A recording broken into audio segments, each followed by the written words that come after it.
Mental health का। मुझे यह जानकर बहुत खुशी हुई है कि मुंबई के इन्फी हिल और योर दोस्त जैसे स्टार्टअप्स मेंटल हेल्थ और वेल बीइंग को इम्प्रूव करने के लिए काम कर रहे हैं। इतना ही नहीं, आज इसके लिए आर्टिफिशियल इंटेलिजेंस जैसी टेक्नोलॉजी का इस्तेमाल भी किया जा रहा है।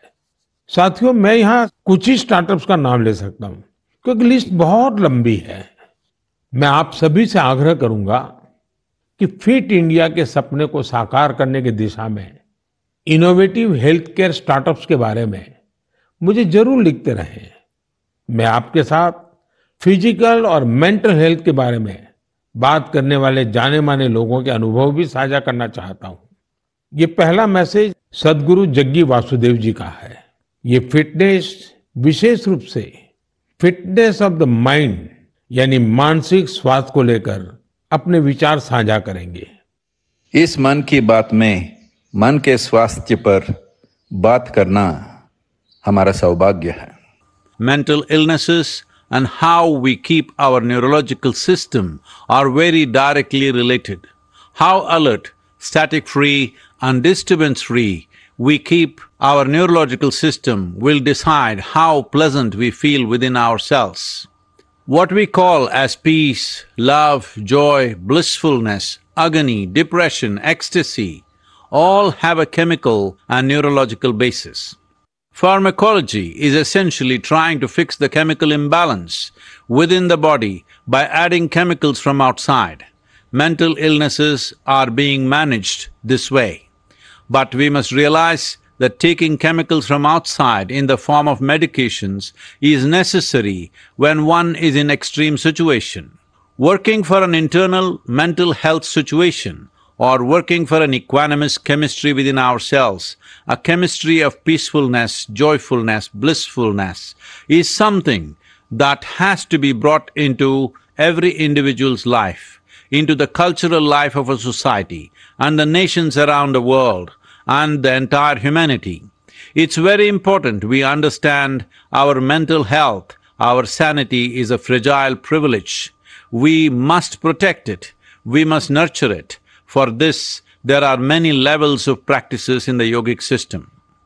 Completely internalized processes that people can do as simple practices with which they can bring certain equanimity to their chemistry and certain calmness to their neurological system.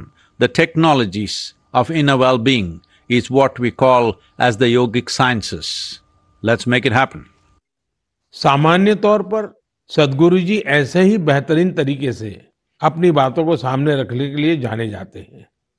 आइए अब हम जानी मानी क्रिकेट खिलाड़ी हरमनप्रीत कौर जी को सुनते हैं। नमस्कार, मैं अपने देशवासियों को मन की बात के माध्यम से कुछ कहना चाहती हूँ। माननीय प्रधानमंत्री श्री नरेंद्र मोदी जी के फिट इंडिया की पहल मुझे अपने फिटनेस मंत्र आप सभी के साथ शेयर करने के लिए प्रोत्साहित किया है। आप सभी को मेरा पहला सजेशन यही है, one can not out train a bad diet. इसका अर्थ ये है, आप कब खाते हो और क्या खाते हो इसके बारे में आपको बहुत सावधान रहना होगा। हाल ही में माननीय प्रधानमंत्री मोदी जी ने सभी को बाजरा खाने के लिए इनकरेज किया है, जो कि इम्यूनिटी बढ़ाता है और टिकाऊ खेती करने में सहायता करता है और पचाने में भी आसान है। रेगुलर एक्सरसाइज और 7 घंटे की पूरी नींद बॉडी के लिए बहुत जरूरी है और फिट रहने के लिए मदद करती है। इसके लिए बहुत डिसिप्लिन एंड कंसिस्टेंसी की जरूरत होगी। जब आपको इसका रिजल्ट मिलने लग जाएगा तो आप डेली खुद ही एक्सरसाइज करना स्टार्ट कर दोगे। मुझे आप सबसे बात करने और अपना फिटनेस मंत्र शेयर करने का अवसर देने के लिए माननीय प्रधानमंत्री जी का बहुत धन्यवाद। हरमनप्रीत जी जैसी प्रतिभाशाली खिलाड़ी की बातें निश्चित रूप से आप सभी को प्रेरित करेगी। आइए ग्रैंड मास्टर विश्वनाथन आनंद जी को सुने। हम सभी जानते हैं कि उनके खेल शतरंज के लिए मेंटल फिटनेस का कितना महत्व है। Namaste. I'm Vishwanathan Anand. You have seen me play chess, and very often I'm asked, what is your fitness routine? Now, chess requires a lot of focus and patience. So I do the following, which keeps me fit and agile. I do yoga 2 times a week. I do cardio 2 times a week. And 2 times a week, I focus on flexibility, stretching, weight training, and I tend to take 1 day off per week. All of these are very important for chess. You need to have the stamina to last 6 or 7 hours of intense mental effort, but you also need to be flexible to be able to sit comfortably, and the ability to regulate your breath to calm down is helpful when you want to focus on some problem, which is usually a chess game. My fitness tip to all Man Ki Baat listeners would be to keep calm and focus on the task at hand. The best fitness tip, for me, absolutely the most important fitness tip, is to get a good night's sleep. Do not start sleeping for 4 and 5 hours a night. I think 7 or 8 is an absolute minimum. So we should try as hard as possible to get a good night's sleep, because that is when the next day you're able to get through the day in calm fashion. You don't make impulsive decisions. You're in control of your emotions. For me, sleep is the most important fitness tip. आइए अब अक्षय कुमार जी को सुनते हैं। नमस्कार, मैं हूं अक्षय कुमार। सबसे पहले तो मैं हमारे आदरणीय प्रधानमंत्री जी का बहुत शुक्रिया करता हूं कि उनके मन की बात में मुझे भी अपने मन की बात आपको कह पाने का एक छोटा सा मौका मिला। आप लोग जानते हैं कि मैं फिटनेस के लिए जितना पैशनेट हूं, उससे भी कई ज्यादा पैशनेट हूं नेचुरल तरीके से फिट रहने के लिए। मुझे ना ये फैंसी जिम से ज्यादा पसंद है बाहर स्विमिंग करना, बैडमिंटन खेलना, सीढ़ियां चढ़ना, मुद्गर से कसरत करना, अच्छा हेल्दी खाना खाना। जैसे मेरा ये मानना है कि शुद्ध घी अगर सही मात्रा में खाया जाए तो हमें फायदा करता है, लेकिन मैं देखता हूं कि बहुत से यंग लड़के लड़कियां इस वजह से घी नहीं खाते कि कहीं वो मोटे ना हो जाए। बहुत जरूरी है कि हम ये समझे कि क्या हमारी फिटनेस के लिए अच्छा है और क्या बुरा है। डॉक्टर्स की सलाह से आप अपना लाइफस्टाइल बदलो, ना कि किसी फिल्म स्टार की बॉडी देखकर। एक्टर स्क्रीन पे जैसे दिखते हैं वैसे तो कई बार होते भी नहीं है। कई तरह के फिल्टर और स्पेशल इफेक्ट्स यूज होते हैं और हम उसे देखकर अपने शरीर को बदलने के लिए गलत तरीके शॉर्टकट का इस्तेमाल करना शुरू कर देते हैं। आजकल इतने सारे लोग स्टेरॉइड लेकर ये 6 पैक 8 पैक इसके लिए चल पड़ते हैं। यार, ऐसे शॉर्टकट से बॉडी ऊपर से फूल जाती है लेकिन अंदर से खोखली रह जाती है। आप लोग याद रखिएगा कि shortcut can cut your life short. आपको शॉर्टकट नहीं, लॉन्ग लास्टिंग फिटनेस चाहिए। दोस्तों, फिटनेस एक तरह की तपस्या है, इंस्टेंट कॉफी या 2 मिनट का नूडल नहीं है।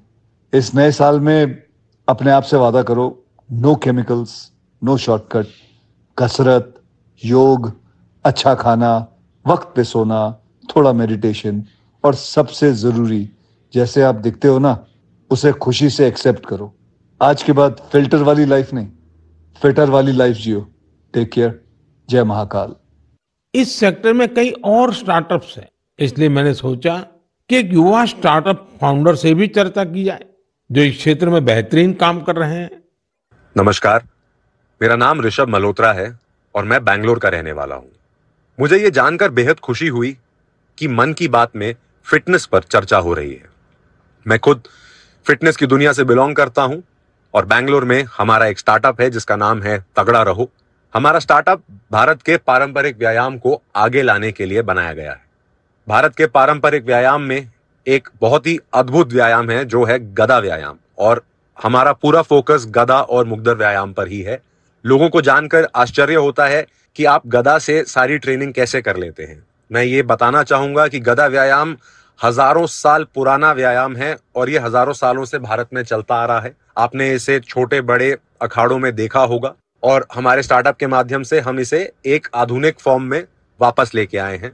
हमें पूरे देश से बहुत प्यार मिला है, बहुत अच्छा रिस्पांस मिला है।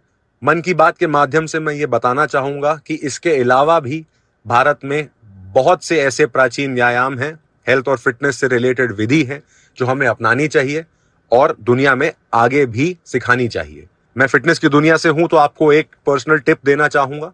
गदा व्यायाम से आप अपना बल, अपनी ताकत, अपना पोस्चर और अपनी ब्रीदिंग को भी ठीक कर सकते हैं। तो गदा व्यायाम को अपनाएं और इसे आगे बढ़ाएं। जय हिंद। साथियों, हर किसी ने अपने विचार रखे हैं, लेकिन सबका एक ही मंत्र है, हेल्दी रहें, फिट रहें। 2024 की शुरुआत करने के लिए आपके पास अपनी फिटनेस से बड़ा संकल्प और क्या होगा। मेरे परिवारजनों, कुछ दिन पहले काशी में एक एक्सपेरिमेंट हुआ था, जिसे मैं मन की बात के श्रोताओं को जरूर बताना चाहता हूं।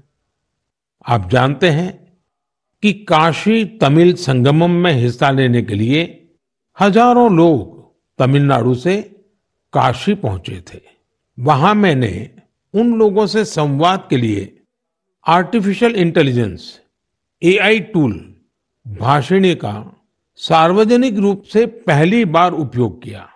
मैं मंच से हिंदी में संबोधन कर रहा था, लेकिन एआई टूल भाषिणी की वजह से वहां मौजूद तमिलनाडु के लोगों को मेरा वही संबोधन उसी समय तमिल भाषा में सुनाई दे रहा था। काशी तमिल संगमम में आए लोग इस प्रयोग से बहुत उत्साहित दिखे। वो दिन दूर नहीं जब किसी एक भाषा में संबोधन हुआ करेगा और जनता रियल टाइम में उसी भाषण को अपनी भाषा में सुना करेगी। ऐसा ही फिल्मों के साथ भी होगा। जब जनता सिनेमा हॉल में एआई की मदद से रियल टाइम ट्रांसलेशन सुना करेगी, आप अंदाजा लगा सकते हैं कि जब ये टेक्नोलॉजी हमारे स्कूलों, हमारे अस्पतालों, हमारी अदालतों में व्यापक रूप से इस्तेमाल होने लगेगी तो कितना बड़ा परिवर्तन आएगा। मैं आज की युवा पीढ़ी से आग्रह करूंगा कि रियल टाइम ट्रांसलेशन से जुड़े एआई टूल्स को और एक्सप्लोर करें, उन्हें 100% फुल प्रूफ बनाएं। साथियों, बदलते हुए समय में हमें अपनी भाषाएं बचानी भी हैं और उनका संवर्धन भी करना है। अब मैं आपको झारखंड के एक आदिवासी गांव के बारे में बताना चाहता हूं। इस गांव ने अपने बच्चों को मातृभाषा में शिक्षा देने के लिए एक अनूठी पहल की है। मंगलो गांव में बच्चों को कुडुख भाषा में शिक्षा दी जा रही है। स्कूल का नाम है कार्तिक उरांव आदिवासी कुडुख स्कूल। इस स्कूल में 300 आदिवासी बच्चे पढ़ते हैं। कुडुख भाषा उरांव आदिवासी समुदाय की मातृभाषा है। कुडुख भाषा की अपनी लिपि भी है, जिसे तोलंग सिकी नाम से जाना जाता है। ये भाषा धीरे धीरे विलुप्त होती जा रही थी, जिसे बचाने के लिए इस समुदाय ने अपनी भाषा में बच्चों को शिक्षा देने का फैसला किया है। इस स्कूल को शुरू करने वाले अरविंद उरांव कहते हैं कि आदिवासी बच्चों को अंग्रेजी भाषा में दिक्कत आती थी, इसलिए उन्होंने गांव के बच्चों को अपनी मातृभाषा में पढ़ाना शुरू कर दिया। उनके इस प्रयास से बेहतर परिणाम मिलने लगे तो गांव वाले भी उनके साथ जुड़ गए। अपनी भाषा में पढ़ाई की वजह से बच्चों के सीखने की गति भी तेज हो गई है। हमारे देश में कई बच्चे भाषा की मुश्किलों की वजह से पढ़ाई बीच में ही छोड़ देते थे। ऐसी परेशानियों को दूर करने में नई राष्ट्रीय शिक्षा नीति से भी मदद मिल रही है। हमारा प्रयास है कि भाषा किसी भी बच्चे की शिक्षा और प्रगति में बाधा नहीं बननी चाहिए। साथियों, हमारी भारत भूमि को हर कालखंड में देश की विलक्षण बेटियों ने गौरव से भर दिया है। सावित्रीबाई फुले जी और रानी वेलु नाचियार जी देश की ऐसी ही दो विभूतियां हैं। उनका व्यक्तित्व ऐसे प्रकाश स्तंभ की तरह है जो हर युग में नारी शक्ति को आगे बढ़ाने का मार्ग दिखाता रहेगा। आज से कुछ ही दिनों बाद 3 जनवरी को हम सभी इन दोनों की जन्म जयंती मनाएंगे। सावित्रीबाई फुले जी का नाम आते ही सबसे पहले शिक्षा और समाज सुधार के क्षेत्र में उनका योगदान हमारे सामने आता है। वे हमेशा महिलाओं और वंचितों की शिक्षा के लिए जोरदार तरीके से आवाज उठाती रही।